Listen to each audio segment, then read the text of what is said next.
For our next story.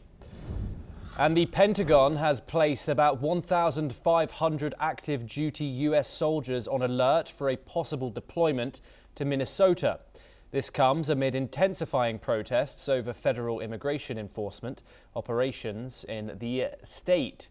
Now, these troops are based in Alaska and have been already ordered to be ready pending any presidential directive on domestic deployment. The standby orders follow the mobilization of some 3,000 agents from U.S. ICE and Border Control in Minneapolis and St. Paul in recent weeks. Protesters, including postal workers, gathered outside a federal post office in Minneapolis yesterday, holding signs and chanting against ICE operations. Moreover, letter carriers urged to stop using postal property for staging enforcement actions. Let's listen in to what some of these protesters have said on the ongoing situation. Main thing that we want to highlight is that, one, we don't cooperate with ICE. So if the public's concerned about that, we want to make them aware that we do not cooperate with them. We don't hand information over to them that we have as postal employees.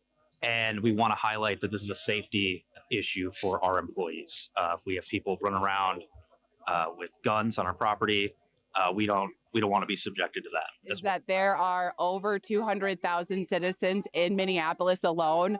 So we already have more numbers than another 2,000 people. The amount of people in Minneapolis and Minnesota outnumber the amount of people they're trying to threaten us. And every single time they send more people, it means they're scared. Ambassador Dayal joins us once again. Republicans, of course, usually loyal to the ideology of state independence and governance. However, not in this circumstance here in Minnesota, where clashes between the national government and the state government continue, with these protesters continuing to increase across Minnesota as a state, and particularly centered, of course, in Minneapolis, where the shooting of Renee Good happened. Ambassador Dayal, what are the problems that arise when the federal entities between the national and the state seem to be battle at one another's throats like they do now? First of all, there is severe hostility towards the ICE agents from among the people of Minneapolis. And this is because of various reasons. Firstly, ICE is cracking down in a very ruthless manner. And then there was the killing of Renee Good, which was highly publicized. And there has been a lot of pent-up anger against the ICE agents on this account. Now, there is opposition from within the authorities of Minneapolis. The mayor is opposed to the ICE actions. And what has happened is that the ICE agents who are fully armed and are wearing armor are operating from some of the parking slots which are reserved for the United States Postal Service vehicles.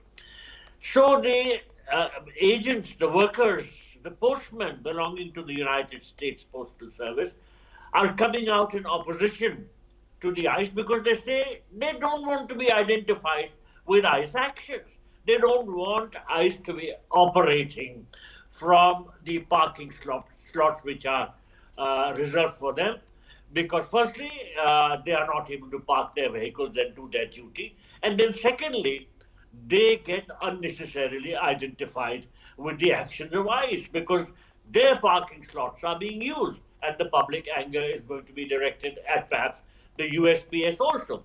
Similarly, some other private organizations, like for instance Target, whose parking slots are also being used by ICE, have become also very wary of what's going on and are trying to close down shutters. So the situation is very, very tense.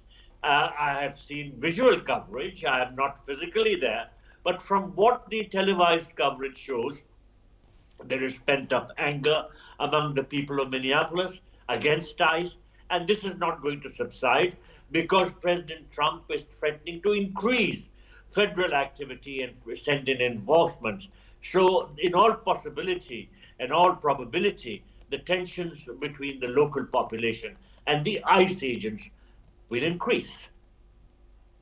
Indeed, Ambassador Dayal, of course, and now we're getting news that the United States federal government won't indeed investigate the killing of Renee Good. They are going to, the Department of Justice, my apologies, they're not going to investigate the killing of Renee Good. They're going to continue, however, investigating the likes of Jacob Frey, who's the mayor of Minneapolis, and the governor of Minnesota, Tim Walz.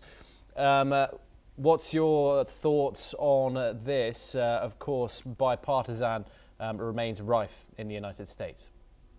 Well, from what I can discern from the reportage, the fatal shooting of Renee Good has ignited daily protests and has led to a lawsuit by the state of Minnesota, and in particular by the cities of Minneapolis and St. Paul's, against the Department of Homeland Security.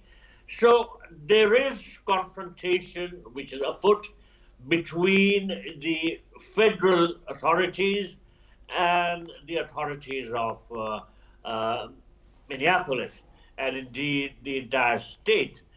So this escalation doesn't bode very well. In fact, there are no signs that the tensions are going to come down between Minnesota and the federal government. In any case, there is public anger. When one citizen, unarmed, is killed by ICE agents, naturally the public is alarmed and cannot be quieted down. So the public wants action to be taken against the ICE agents. But what the federal authorities are doing, as you pointed out, is that they are stepping up action against the authorities of Minnesota, in particular the authorities of Minneapolis in particular. So I don't know how things will pan out, but at the moment the tensions seem to be only rising. Indeed. Ambassador, thank you very much for taking the time and joining us. It's a pleasure to talk to you as always. We now move over to the